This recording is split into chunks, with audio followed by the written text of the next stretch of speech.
Welcome to the class reunion banquet. My name is Janae McDowell, and I want to tell you before we even begin, I want to tell you a little bit about myself. First of all, I'm a 2007 graduate of Alabama A&M University, which does not compare to any of you all. We want to welcome you back to the Hill. I don't know when the last time you've been here, but there's always something going on the campus of Alabama A&M University, and there's always something new. We're going to have greetings right now from Mr. Archie Tucker, the Vice President of Marketing, Communications, and Advancement. Please welcome him.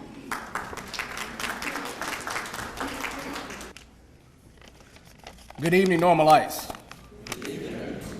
On behalf of President Andrew Hougini Jr., the 11th President of Alabama Agricultural and Mechanical University, First Lady Abigail Hougini, our Board of Trustees, the administration, faculty, staff, and students, I bring you greetings and welcome you to the 2015 Class Reunion Banquet. Here at Alabama A&M University, the first weekend in May is always a special time of the year as we celebrate this great institution and its founder, Dr. William Hooper Council.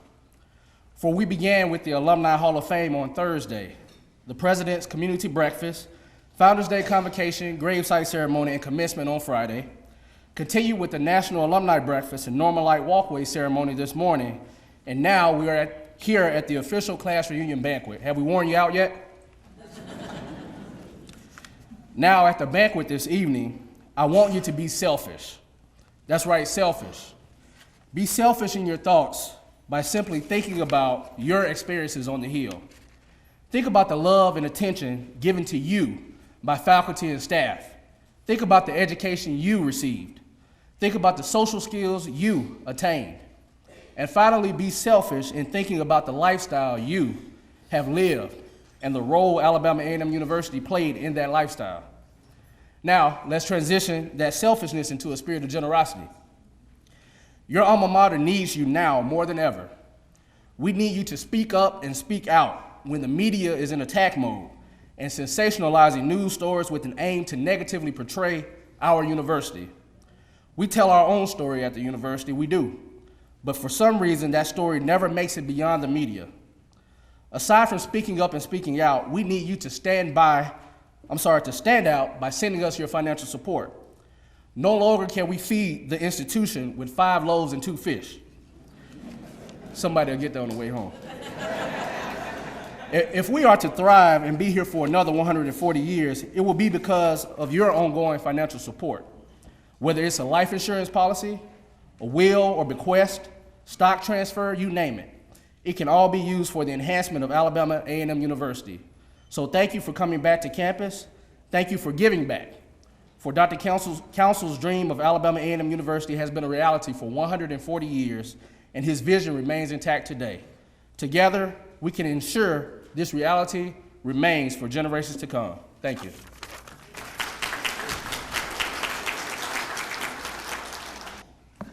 We'll now have Meditation and Grace by Dr. Evelyn L. Nettles, class of 1985.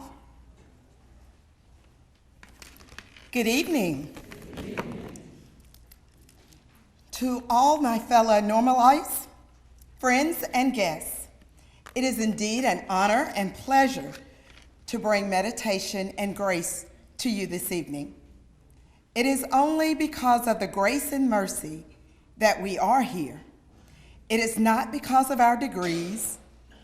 It is not because of the careers that we have pursued or the connections we may have, but it is because of the divine intervening of God.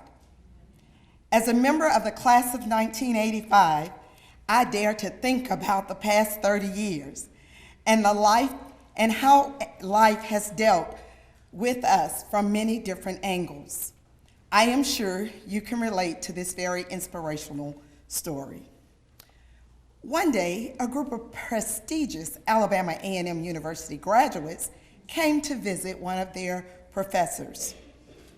During the visit, the conversation turned to work. The graduates were complaining about countless difficulties, the problems of life, and the stresses of achieving success. After a while, the professor offered coffee to his guests. So the professor went into the kitchen and came back with a pot of coffee and a tray. Crowded with many cups porcelain, glass, plastic, and crystal. Some cups were simple. Other ones were expensive. When the graduates picked out the cups, the professor said, "Notice now all the beautiful cups that you picked, and the simple and cheap ones that you left. And although it seems normal for you, wanting only the best things for yourself, but that is the source of your problems and stress. You need to understand that the cup doesn't make the coffee better. Most of the time, it's only more expensive. But the remaining of the time, it only hides what you're drinking. Actually, all that you wanted was coffee, not a cup.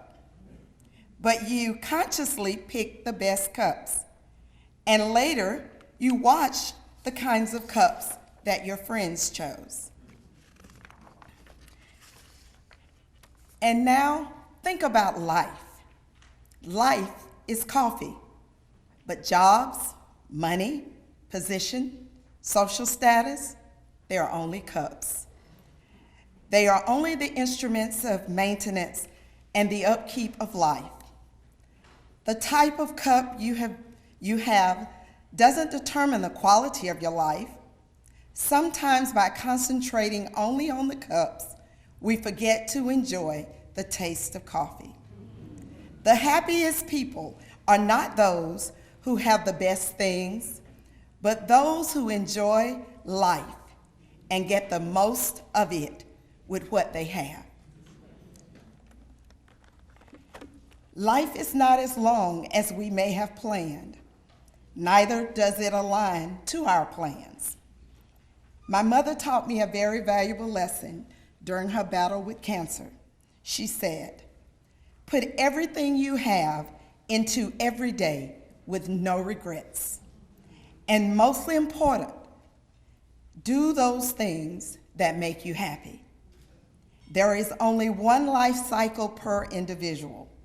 So live life to the fullest, because what you have can be gone in an instant. Let us bow for grace. Most gracious Father, thank you for this day and every family that is represented under my voice. Thank you for the opportunity to gather again at this great institution. Thank you for every blessing that you have afforded us. Allow us to work to please only you. Let our lives be a reflection of your goodness and mercy. Now bless the food that has been prepared, and let it be used to nourish our bodies, that we may work and serve you. In your precious Son, Jesus' name we pray. Amen. All right, we're going to move on, and at this time, we're going to have reflections from the Golden Class of 1965, represented by Mr. Earl Gibson, followed by Mr. Mark Harrell, class of 1985. Please give them a warm welcome.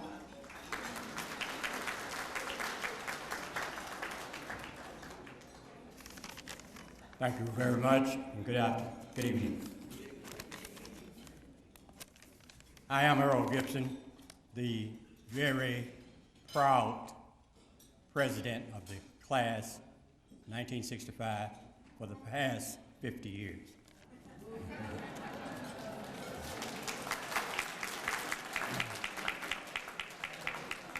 Thank you.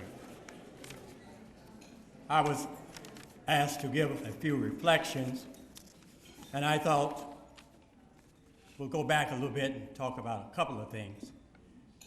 When I first got here as a freshman, getting ready to get out of the car and go into the dorm, we pulled up at front of Grayson Hall. I said, okay, that looks pretty good.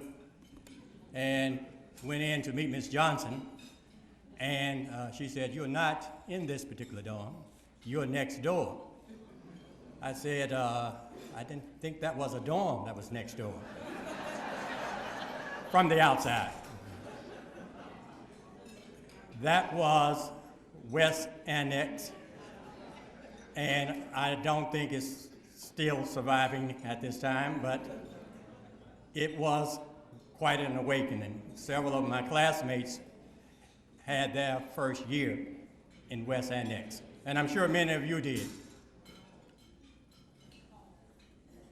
I mention that because on our way to the graduation, we passed walking down that long sidewalk to the gym. And that's where our exercises took place. Ours was on Sunday morning, the 23rd of May, 1965. Dr. Morrison was president then, and our speaker for that particular evening was the chaplain at Tuskegee. And that was Dr. Daniel Wynn. He was introduced by Dr. Morrison. Later in the program, Dr. Edmonds, who was the dean of students at that time, put out some challenges for us to follow. And for the lack of time, I'm not going to go into all of those challenges, but I want you to know that I do know what they are, and I'm going to have my classmates indicate if they have met those challenges or not.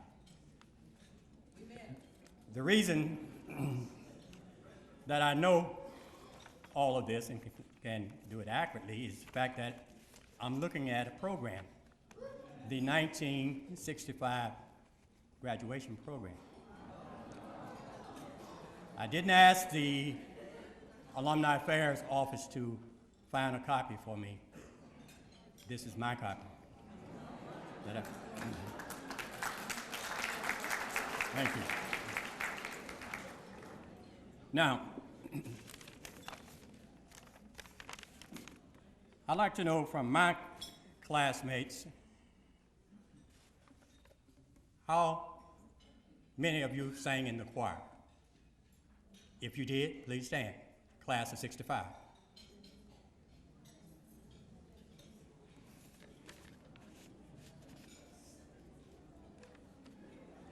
Okay. Thank you.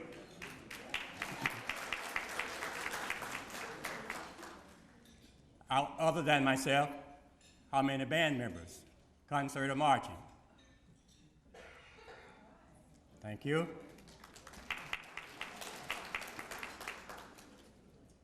How many of our classmates have their PhDs?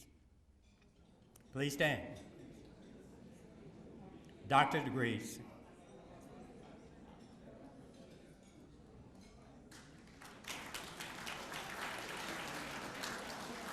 I think that was Ms. Dumas and Mr. Stinson. Okay. How many of our classmates played on the basketball team, other than Henry Reed, who is deceased? Okay. How many of our classmates are in a fraternity or sorority? We don't need to name them, we just need you to either raise your hand or stand. Thank you. How many of our classmates made the Athletic Hall of Fame? I did.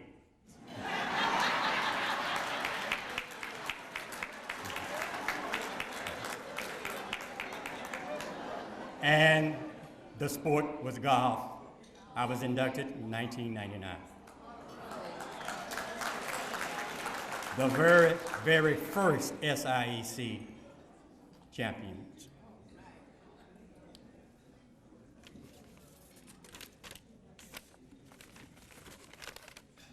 Class of 1965, we had a very good day today in our meeting. it was very peaceful, and we got a lot accomplished. Thank you very much, ladies and gentlemen.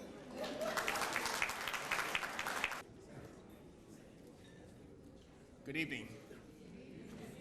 My name is Mark Harrell from Columbus, Ohio, the Columbus, Ohio chapter. After the A&M Bulldogs and my son's college team, guess which is my third best team in the country? After my son's team and A&M Bulldogs, guess which is my third best team in the country? The Buckeyes. Not very popular down here. When Ms. Silvermore asked me to give my reflections on my time at A&M, I made a list before I replied back to her on what I wanted to share. And after I made my list, I replied back and told her, yes, sure, it'd be great to do this. Take a second look at my list, and I realized, man, I can't share that. I better not share that. And so my list got really short really quick. And over the last couple of days here, talking to alumni, talking to the class of 1985, I realized that we shared a lot of common memories on our time here in the Hill, like the People Bryson concert in the New Gym, and the Gap Band concert at the Civic Center. And I think we all remember waiting in line in the dorm for the payphone to call home. But those are some of the minor things that I remember, some more significant items, and I think we all start to share that, and it's a common theme throughout this past weekend, is how our professors and the staff here made it feel like family. And if you wanted to succeed, they made sure you succeeded. Took you by the hand or took you by the ear, but they made sure you got there. Beyond that, there's a lot of relationships that I established that are still here, that are still going today.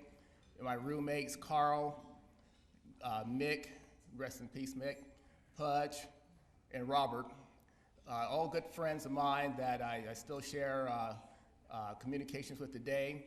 And I got a especially good friend here this evening, Edrado Simpson, and his wife, Jill. And Edrado was the best man at my wedding. So those are some of the things that I remember of my time here in the Hill and things I've taken with me and have lasted the last 30 years. Thank you. It's now time for the presentation of our Silver Certificates and Class Achievement Awards. As we begin, please welcome the president, the current president of Alabama A&M University, Dr. Andrew Hougini, Jr.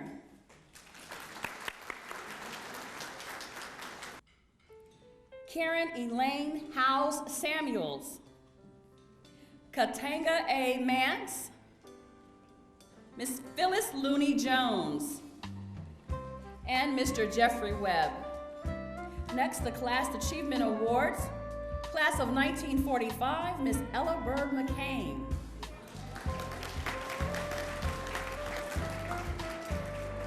Class of 1960, Dr. Annie Bullard Wells. Class of 1970, Miss Carol Watkins. Class of 1975, Beverly Johnson Thomas. Class of 1980, Anita Johnson. Class of 1985, Maddie Love Yarborough. Class of 1990, Miss Phyllis Looney Jones. Class of 1995, LaShiel Silas Armour. Class of 2000, Rodney Fainer. Class of 2005, Shaniqua Wright. We're going to start with the class of 1945. To our Board of Trustees, and our illustrious President, Dr. Andrew Hougini, Jr., First Lady Abigail Hougini, alumni and friends, we've been excited about the schedule of activities that we were going to have up here on the Hill for our grand reunion. And we have had planned for us one of the most outstanding, I think, alumni reunion and Founders Day observance in our 140-year history. We've experienced a wonderful time. Anybody in here didn't enjoy yourself? There the door is.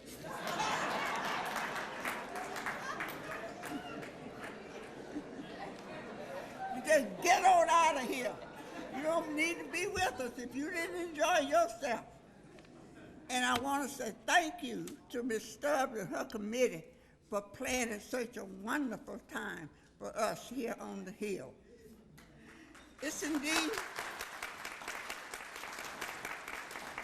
indeed an honor and a blessing, real blessing, for my classmate here, Della Horn Washington, and for me to be here to celebrate with you this 140th Founders Day and Grand Reunion. We represent the class of 1945.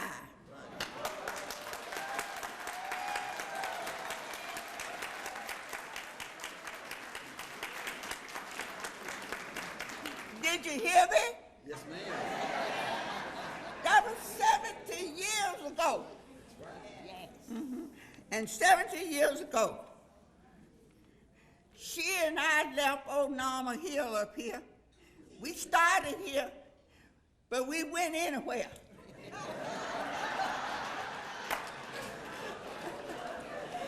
I got a letter from Dean Carter, and he said, I got your job down in Opelika if you want it, and you go down there and get it.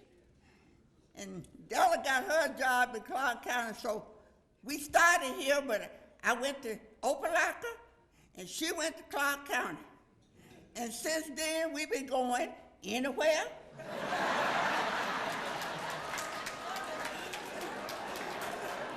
Everywhere. Anywhere.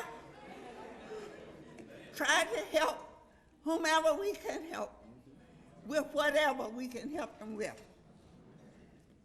And I want to say that it is with a deep respect, great pleasure, and sincere gratitude that the class of 1945 salute our alma mater, and for all of your nurturing and all of your teachings that contributed so significantly in enriching our lives. Long may you live and continue to view your children's work throughout the land. And to help you in continuing to do that mission, my good old classmate here, Della, is going to present you with something to help you do it with. Thank you, ma'am. So come on, Della. Come on. Well, before I do that, I want to let you know that two of my students are working here or have worked here on the campus. Dr. Anne Marie Wells and Dr. Wiley Henderson. Thank you. And we'll see you in 2020. All right. Is that right? Okay, we're going to ask Mrs. Stubbs to come as we recognize our special guests. This evening's banquet is a representation of the hard work of all of our class agents, making phone calls, sending emails, contacting your classmates, because we know that unfortunately some of our graduates, we do not call back to the Office of Alumni Affairs and give Alumni Affairs your updated demographics, your information, your data, where do you live, what is your address, and your email contact. It's important that you stay in touch with your university. So we appreciate the hard work that all of our class agents have done. We hope that you have enjoyed the experience that we prepared for you this weekend. The Office of Alumni Affairs, we have a new thing that we do. We create experiences. We don't plan just events. We want to make sure that when you come back home, that you enjoy your visit back home. And we also encourage you, we'll be doing a survey to let us know how we can continue to serve you better. We want to do, every time we have an event, there are three things that we like to do. We like to say, how can we do something more, better, or different? Because we are Bulldogs and we do things first class. For all of our class of 65, it has been a pleasure working with you, with the agents, the nightly phone calls, the emails. We hope that your 50th class reunion is one that you will remember for the remainder of your lives. for our classes of 45 and 50 and 60 and 55, we haven't forgotten you either. We know that you do love Alabama A&M University, and we appreciate all that you do for the university. We're very pleased with the outcome of the weekend, and if you haven't made a donation, you still have an opportunity to make a donation. And I'm sure the president will tell you that when he comes to the podium. Tomorrow morning, we invite you to join us at St. John AME Church. We will be participating in the church services. St. John is where the church that Dr. Council founded. We will have church at 8 o'clock. Immediately following church, we will walk down to the original site of campus and do a small memorial, and we hope that you can join us. That is all of my remarks. Thank you and have a good evening.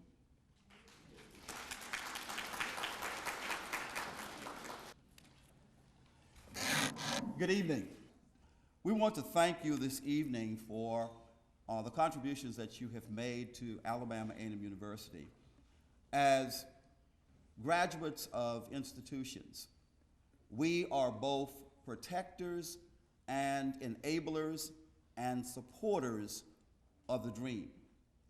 This institution represents a dream by Dr. William Hooper Council. But a dream continues.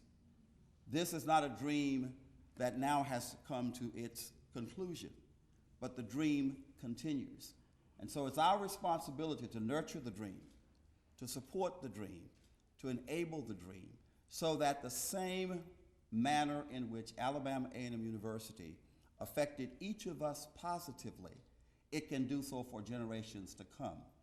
It has existed for 140 years, but that required commitment, sacrifice, dedication on the parts of thousands of individuals.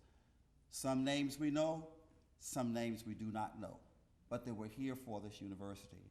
And so, as we come back for reunions, we want to be sure that we make a rededication to the commitment and to the mission and the vision of this institution. And as I close, I certainly want to thank our Mistress of Ceremony, Ms. McDowell, for a wonderful job this evening. Thank you.